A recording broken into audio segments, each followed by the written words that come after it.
Have you seen this symbol before? If you go to some Bible building, or if you have relatives that do and you've been around, or you know things in the occult or whatever else, I want to zoom in here. I'm going to show it here on screen.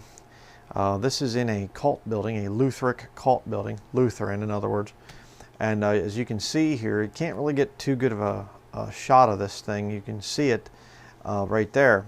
And this is a very interesting symbol for a number of reasons. And because you can't see it, I thought I would draw out my own little rendition of it, because I zoomed in as much as I could and couldn't find this thing online, but I think that there's some very deep stuff going on here. So I'll have my lovely assistant come in here with the drawing that I did and go ahead and show it there. All right, now if you notice, if you know anything about the occult, this is the symbol here basically that was used. You have a triangle here with a circle around each one of the points. Now they would say, well, this is to represent the Godhead, you know, the Trinity.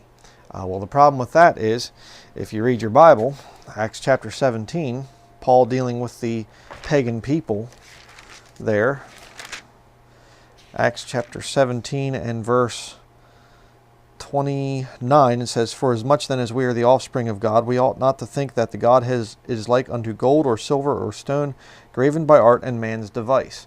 So we're not supposed to make images of the Godhead. So if this thing is depicting the Godhead, you're in violation of Scripture.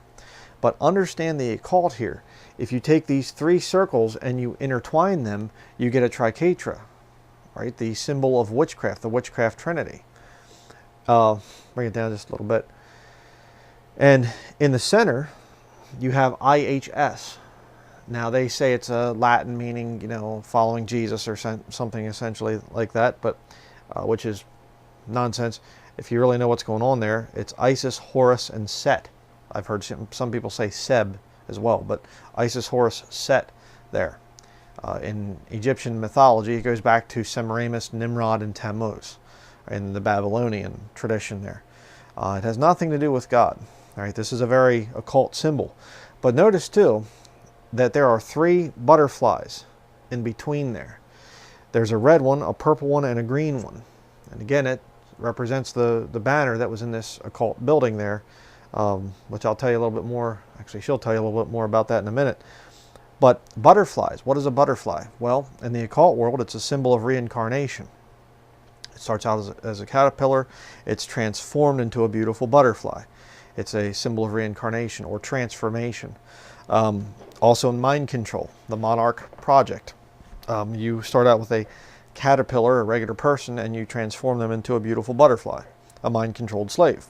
So there's obviously some major occult stuff going on here. My question is to anybody out there, do you know the origin of this thing? Do you know any other details about this? Obviously very occult symbol. All right. And of course the seal of the Jesuit order, I'll put the seal up here. The seal of the Jesuit order is IHS. That means Jesuit. I'm a signature of the Superior General of the Jesuit order. That's his signature logo. Mm-hmm. But what's the significance of your life and this particular building? Where do I start? Well, we're you know, we're not going to do a big history thing of it here, but what's your connection to the building? Well, I was baptized as an infant in this satanic occult building that this logo has been found in, with the Lord's help. And I was, I don't know when I was exactly baptized into witchcraft, but that's what it was. Infant baptism is witchcraft. Then later on in my junior high years, I was confirmed into the Catholic, excuse me, Lutheran faith.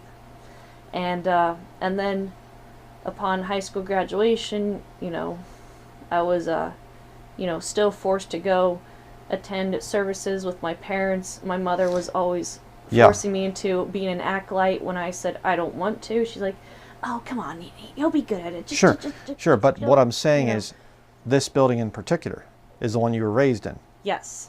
Yes. Infant baptized into witchcraft, confirmed in, had a, you know, graduation ceremony at the cult building and everything, and I'll put that down. Not really a ceremony, but a celebration, I should say. Sure. And it's been my lifelong mind control based cult building. Mm-hmm. And the hireling that's currently there wasn't the one that was there when you were growing up, but Right. What's the guy's name? We're going to put a picture up of him here too. Well, he came after I graduated from high school, so I don't remember the exact year off the top of my head, but the first hireling's name was Alan Hellwege, Hellwege. The current papist hireling, his name is Mr. Kenneth J. And I took this from the website, so I'm not, just forgetting things. Last name Davidson, Davidson. Yes. Okay. Here's Concordia University graduate. Yeah. Here's his picture. Okay. Interesting little thing he's doing with his hands there. Now that is an occult symbol. Okay. First of all, you say, well, no, it just means peace. You go like that, it means peace. Well, if you understand the peace symbol is a cross, an upside down cross with the two arms broken down like that. Okay, it is a satanic symbol.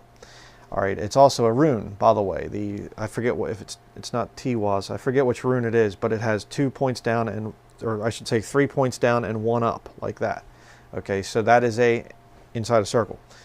It's a satanic symbol, the peace thing. So even if he's trying to say peace or something, it's satanic. But within the Illuminati, they have the law of fives, Roman numeral 5. And also within the occult, you have the 2 horns of Satan up and the Trinity, the 3 down. This is also another way to do it. And I'm doing that just for illustration purposes. Somebody's probably going to take a snippet of that or something, but whatever, that's your problem. I'm not an occultist. I'm just showing you what the symbol is. But it's interesting that he would do that with both hands. Interesting too, because Jack Hyles did the same thing. And so did Ernie Land, very blatantly in his yeah. Well, he was doing the actual Il Cornato thingy, whatever with his hands, the whatever. So very interesting. And it just so happens, just by sheer coincidence, that Atlantic, Iowa is not very far from Omaha, Nebraska. Omaha, Nebraska that had the Franklin cover-up years ago. John DeCamp, where all these Republican, within the Reagan-Bush administration, these guys were basically raping small children. You say, well, that sounds like something a liberal Democrat would come out with. Yeah, except for the fact that John DeCamp was a Republican congressman. And ironically, I can relate to a lot of the stuff that's written in there. I don't understand why yet. The Lord hasn't revealed it to me yet, but in His timing, we'll bring it out. Yep. And just a really very well documented book, but very sick book. I mean, it's just really sick to read of some of the stuff that went on there. Let me get a picture here real quickly. Understand that within the occult, within the Jesuit system, you basically have a lot of perversion that goes on as a means of control. Just show you this picture here really quickly. If you saw not debate, the interview I did with Eric Phelps, I asked him about Exarban. And right here's a picture from John DeCamp's book of some men from Exarban. Okay, dressed up like women. All right. Some sick individuals here. This was in 1967. So this is before a lot of the sodomy was really, sodomy and transvestite, transgender, whatever, satanic perverts. Didn't that predate the overthrowing of the miscegenation laws? That was the same year. Loving versus Virginia was 1967. I'm not sure the exact. But I'm saying this might have predated that law being I don't know. passed. Okay. I don't know. But they don't really give the month or whatever here.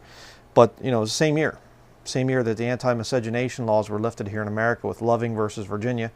These perverts are out there dressed like women, and they're good community leaders, of course, very good community leaders. And there's plenty of them that go to this Babel building where my wife was raised, But that's the symbol. We're curious about that. If anybody has any other information about this thing, I mean, the Lord's showing us stuff all the time, revealing things, to us, and this is definitely an occult symbol. There's no question about that. And for it to be in a Lutheran church, there's definitely Jesuit involvement. I mean, the IHS, and the IHS there is all through that cult building. You can look up the pictures of it. What's the website for that Bible building? www.zionatlantic.com. Yeah, and you can go to the... All one word, Zion Atlantic. And you can look at the photo gallery. You'll see it all throughout the sanctuary, if you want to call it that. IHS here, IHS there, you know, the gold cross up front, and IHS in the middle, and everything. Jesuit involvement in a Lutheran church. And the Catholic Alpha intertwined with the I forget what the symbol Omega. is called. Alpha and Omega on each side of this one weird what's the thing with the X and the P together? Yeah, the Greek word PX there, it's relative to Greek words meaning Christ. Yeah. But, you know, and these guys, these priests, a lot of times will wear the P and the X right in the middle of their little robes that they wear and stuff like this. You know, a bunch of satanic nonsense. But we, you know, wanted to do this thing just to get this symbol out there and get it known to people. Here you go. You can hold it again. You do a good job. We just wanted to get this thing out there to get it known that they're putting their symbols out and occult symbols in Babel buildings, because Babel buildings are pagan temples. That's what they are. And I've seen IHS in Baptist churches.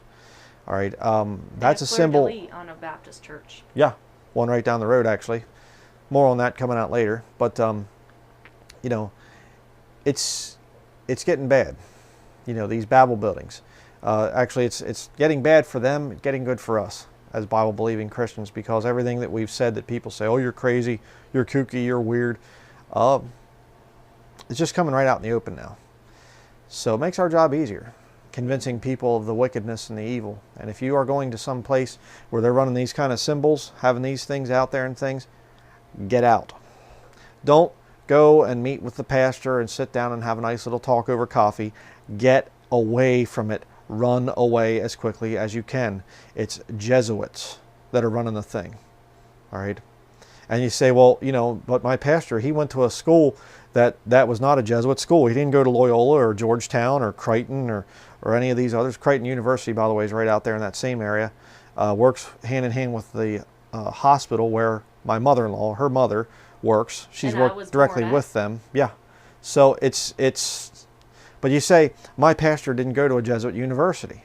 Well, that's not entirely true. You see, the Jesuit schools, Georgetown, Loyola, Gonzaga, Creighton, you know, Fordham, all these schools, they're openly Jesuit.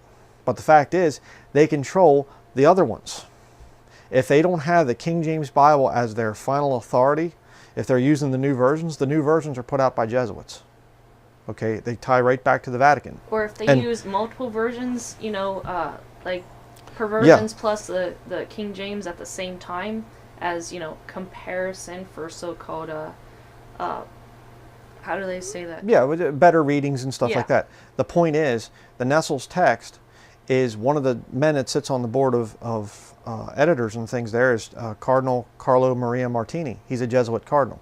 He's dead and in hell right now. Knows better, and I'm sure if he could see what we're saying, he's probably cheering us on and saying, please tell people I was deceived my whole life. You know, warn them about stuff like this. But the point is, if they're going through some kind of a seminary that's not King James Bible believing, they're coming through a Jesuit school. Might not be Jesuit named, but it still is teaching the foundational principles of the Jesuit system. So run away from these Babel buildings. If you know anything about this symbol, any more detail about it, what it might be called or whatever else, put it down in the comments section. So that is going to be it. Thank you for watching.